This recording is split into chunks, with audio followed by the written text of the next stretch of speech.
Hi, and welcome to Lyle's Honky Tonk Method for old time fiddlers and beyond.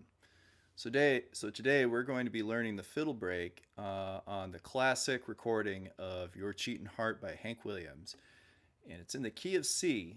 Um, and I'm just going to go ahead and skip to the recording of me playing the part, just so you can get an idea of what we're about to do.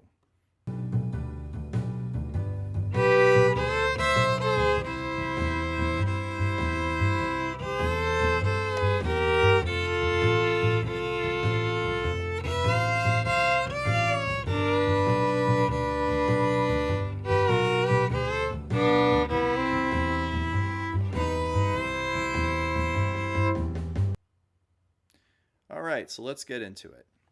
So, to start off with, we need to know our chord progression. And what we're going to be playing over right now is going to be C, F, G, C. So we can kind of do things by the chord. Now, the first thing that we're going to do is kind of a pickup, and it's a little bit unusual, but it's beautiful in context. So we're going to play a G and a B. Uh, and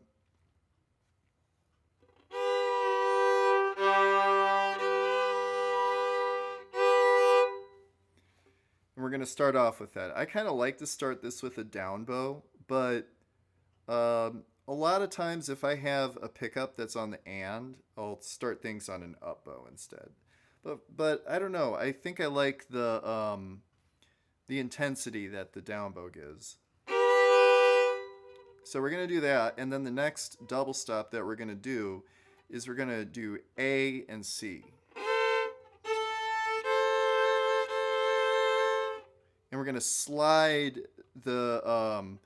from G sharp to A. So we have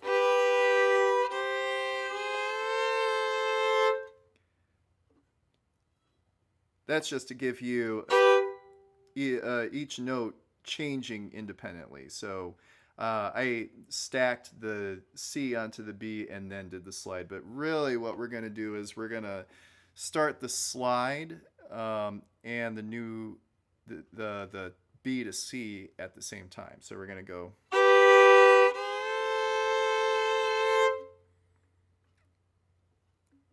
So I'll do that one more time.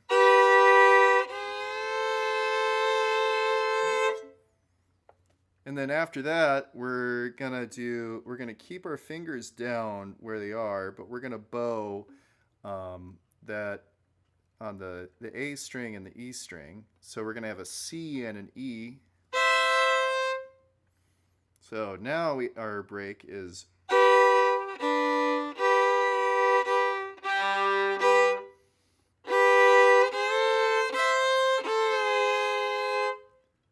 And so we're going to go back to that A and C, but instead of sliding up, we're going to slide down now.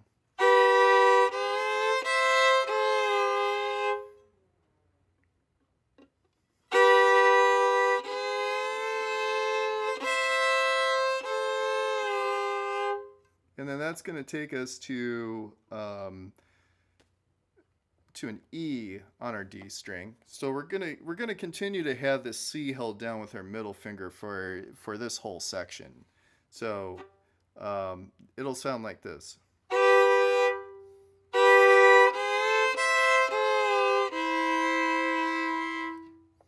And we'll do that really, really nice and slow.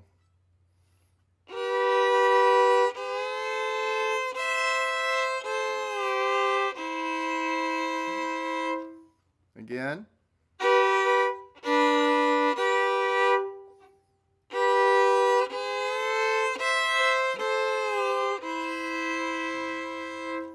And it's nice if you're sliding down, try and really move it as much as you can.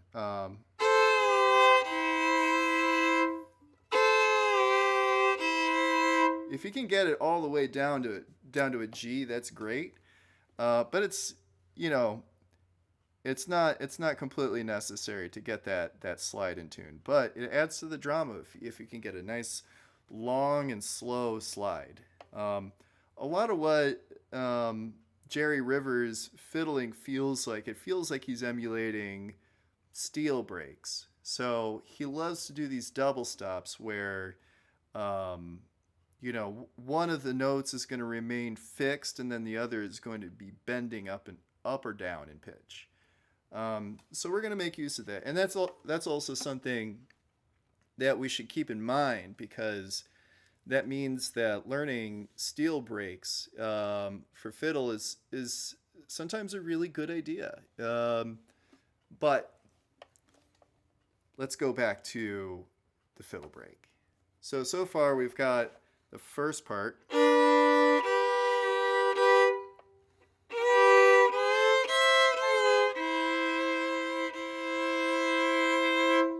And now that's everything that's going to be on that first two bars of C. And then now we're going to go to our F chord, and we're going to go, and I'll play you the whole F chord section, and then we'll break it down. Oh, I'll just play the whole break up until that point.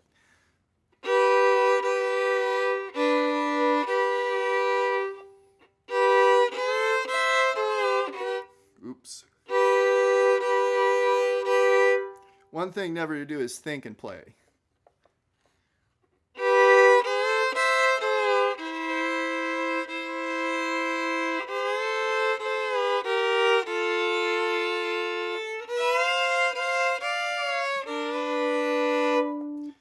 And that's kind of getting into the transition to the G, so I don't want to take it too far. But anyway, so after we've played,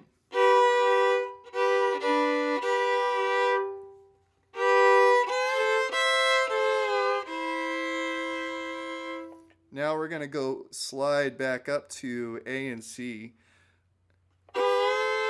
But now this time slide both of them. So approach from a G sharp on your pinky and a B on your middle, and then slide up to A and C. And then you're actually going to slide that down again. And now you're going to make the same interval. You're going to make this same minor third, but you're going to go down a half step, and you're going to change fingers to do it. So you're going to play a B and a B flat and a G together. So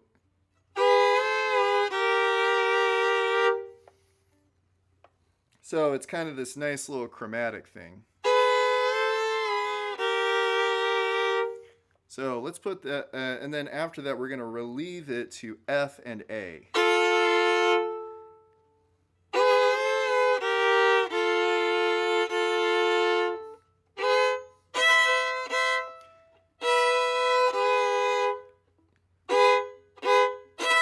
What I'm doing right now is I'm intonating that little chromatic in there. One way that you can do that when you have like a little double stop riff like this, where you're gonna have a chromatic double stop, is see if there's any open strings you can ring against. So since this middle thing that's gonna go both up and down at different times is made up of a G sharp and a B, it's some of the same components as an E major chord. So we can test our intonation by playing E and B together, and then test our G sharp and B. And now let's go ahead and slide that up to A and C.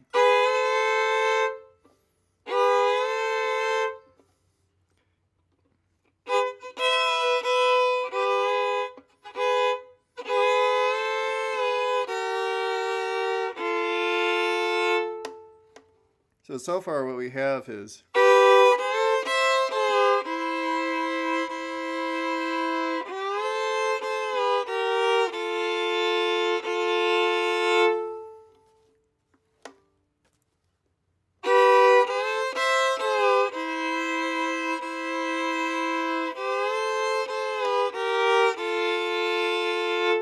actually, I told you wrong. I don't think I actually slide both of them up to the A and C. I think I just do. I think I just slide G up to A. And then I slide both of them down.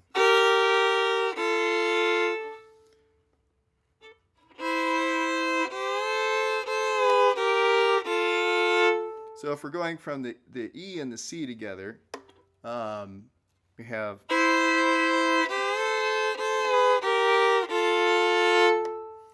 And now let's go ahead and let's move on to the next section. So now we're just about to anticipate the G chord. So we're gonna kind of do this weird little slide.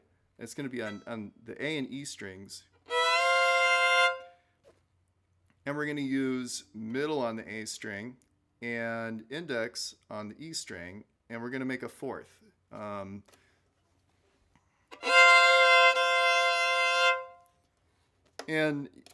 Jerry slides into that.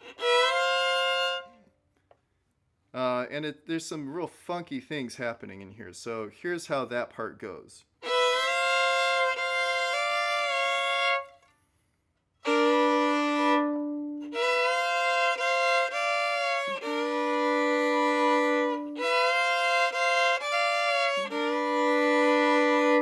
So let's break that down. So we're sliding into the C and the F, and then we're gonna go up to D on the ring finger of the A string, and we're gonna leave it there. And what we're gonna do is we're gonna draw our ring finger down in pitch. So it's a little funky, kind of a C sharp we're going to. It's a little weird pitch, but it works really nicely. And then we're going to go to open D string and B on the A string. So that whole area is.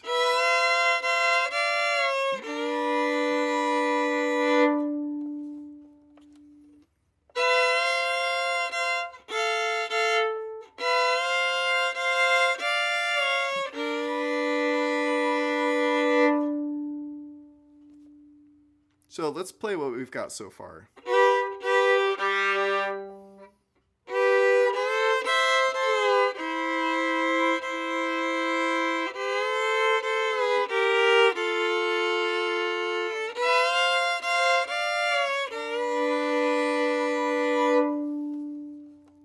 So we've covered everything that goes through that most of that G chord.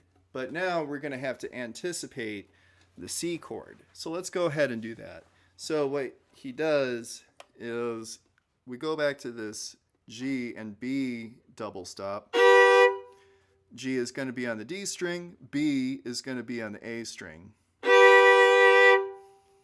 And you're gonna slide both of those notes down a half step so that you're going to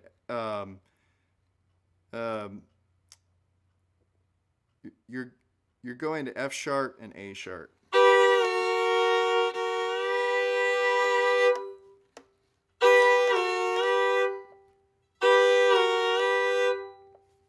And you're going to slide back to the G and the B.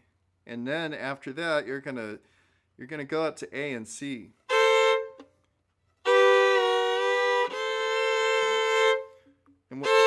And once you can reliably get up to that A and C,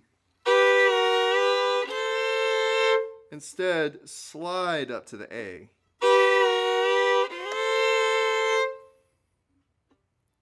And then after that, we're gonna close out the riff. So what we're gonna do then is we're gonna have B and D on the we're gonna have B on the G string with middle finger, and then we're gonna have an open D string. And this is a little bit different than what he does, but I like doing it like this. So we're gonna go from that to C on the G string with ring finger, and index on the D string for an E. So that section, the section leading into the G, leading from the G into the C goes.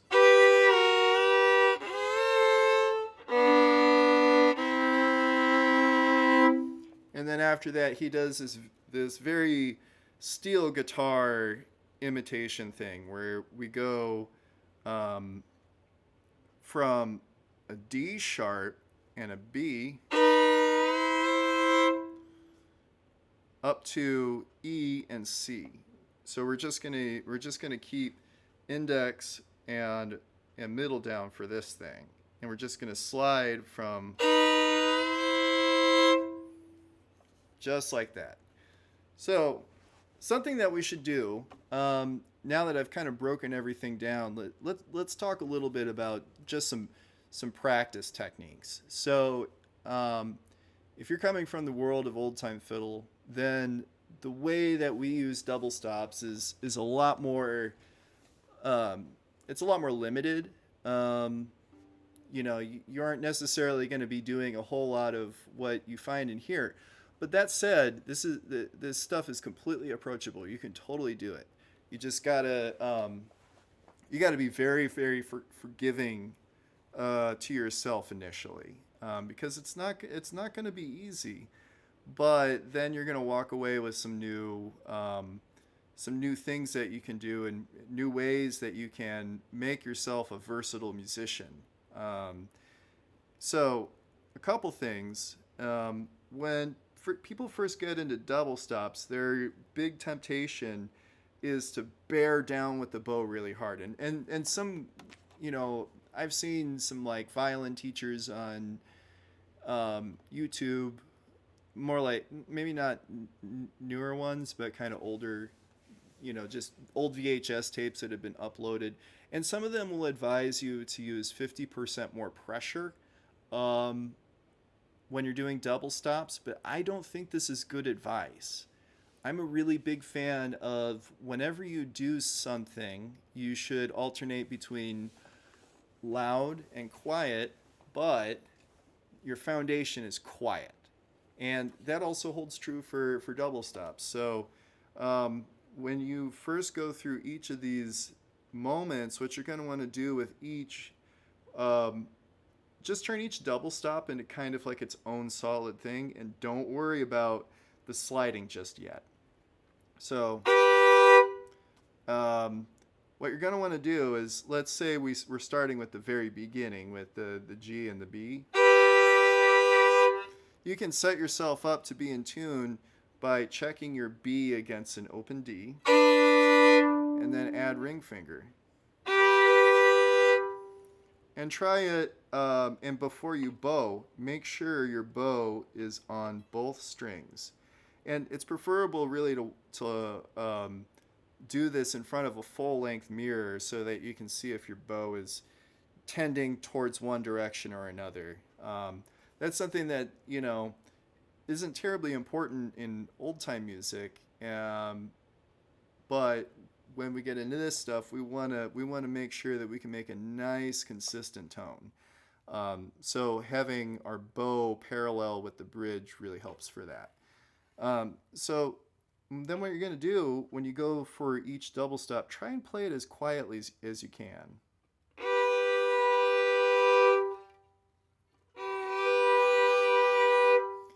And then, so what I want you to do from there is go through that whole sequence and just play long bows on each one. So I'm going to help you through that. So we'll go through this one double stop at a time. And we're just going to bow through each of them and try and make them sound really nice. And now.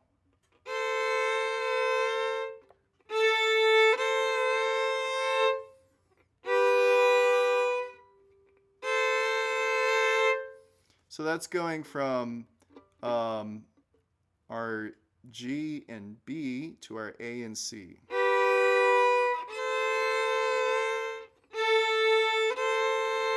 And one thing that you can do, because because this stuff is hard, you should make it easier on yourself. So as you can probably hear, I'm having a little bit of intonation issues. So what you can do to help correct that is don't move both fingers at once. Try them just one at a time. So I'm going to bring my middle finger down and I'm going to make a fourth. So I'm going to have C and G, and then I'm going to add pinky for the A, and now I'm going to alternate between those two double stops.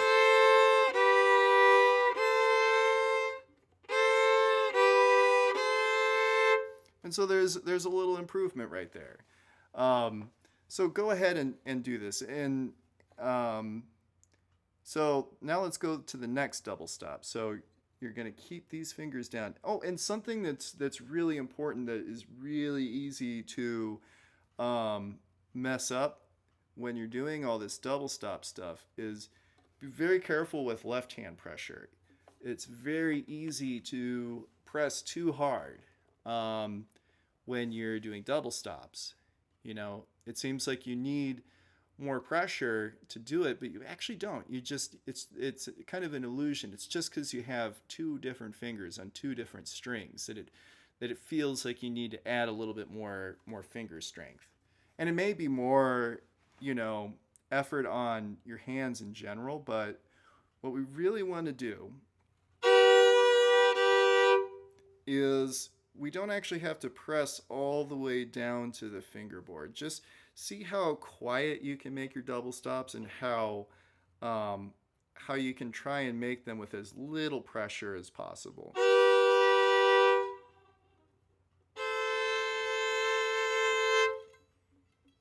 And now we go to the next one, the C and the E. We're gonna have middle on the A string and open E.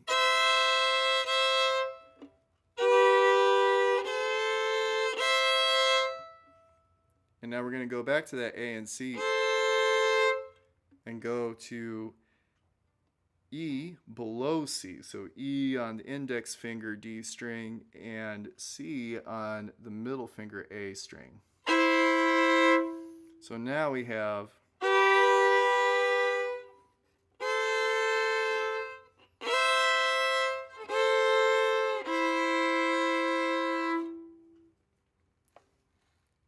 all right, and now let's move on to the next section. So let's go. Actually, I'm getting ahead of myself. So now that we've done the double stops separately and just really slow with no sliding. Now we're probably ready to add the slide in there. So, and once again, make sure you start by putting your bow on both strings before you start and not pressing too hard with your left hand or squeezing with your right. And then we're going to let it rip.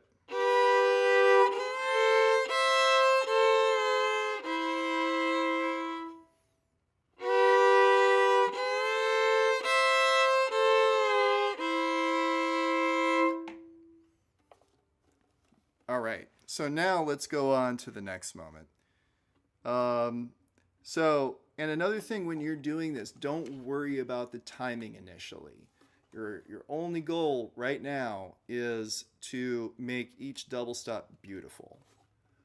So now we're going on to this section.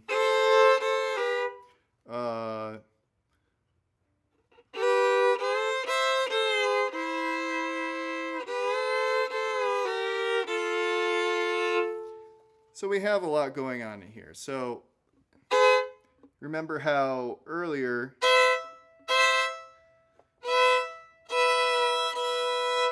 I checked my intonation for the middle double stop, which is going to be G sharp and B.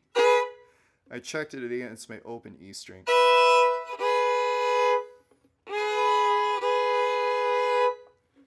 And so now I'm ready to slide into the A and C. But instead of sliding, we're just gonna do it separately like that. And then and then practice it with a bit of a slide.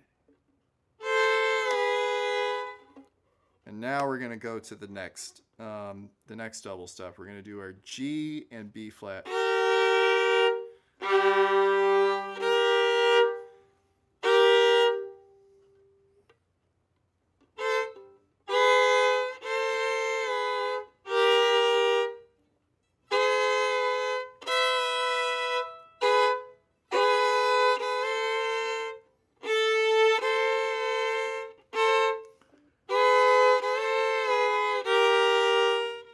And now our F and A. And another thing that helps, sometimes when you break these things down, it makes it more difficult to play. So let's try something here. Let's try playing that section in reverse. So.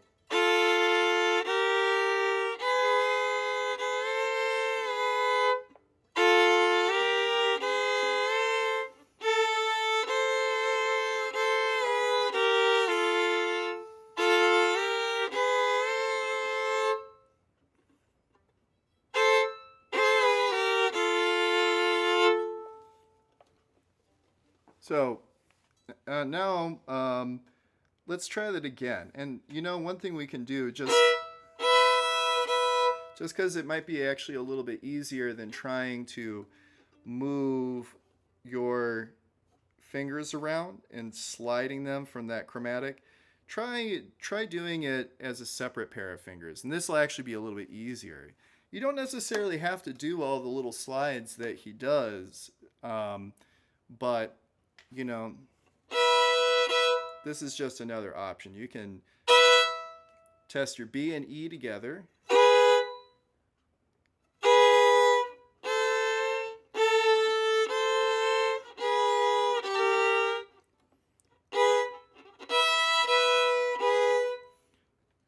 All right, so we do that. Move our fingers first.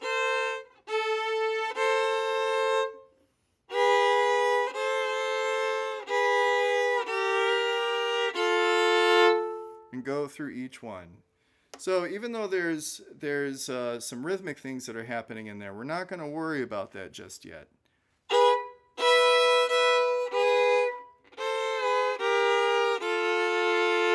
That's the little rhythmic piece in there. But like I was saying, you just want to initially go through each double stop. And when you take them apart like this, you can hear how much trouble I'm having with the intonation. But once you put it into a phrase, magically, it's a little bit easier. And so that just tells you something about like musicality. If you listen to a recording and you hear a really nice moment, then that's going to stick in your head, and it's going to be a little bit easier to put together than something that's a little bit more like a scale exercise, you know. So let's move on to the next moment.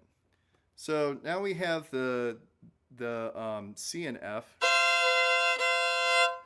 And fourths are really tricky to intonate. They're just very particular. So what you can do, you can check your intonation on both strings. You can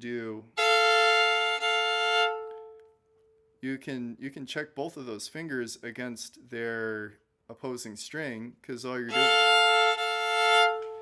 just bowing on the A and E strings, and your index finger is on an F, which resonates nicely with an A, and your middle finger is on a C, which resonates nicely with the E.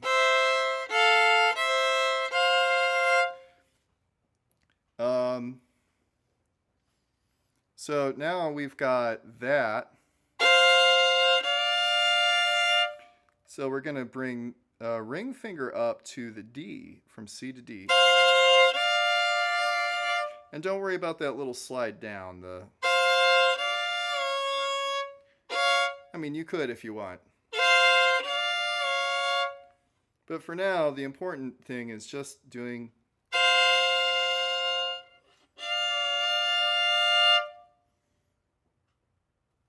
And now let's go to our next double stop.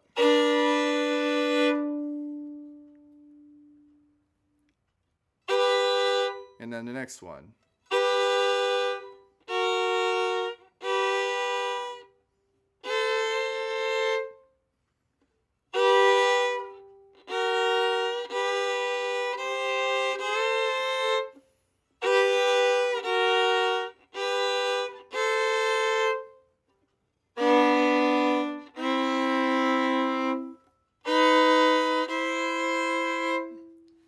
So once you've done that, all that, then go back and insert those slides that we covered in the very beginning.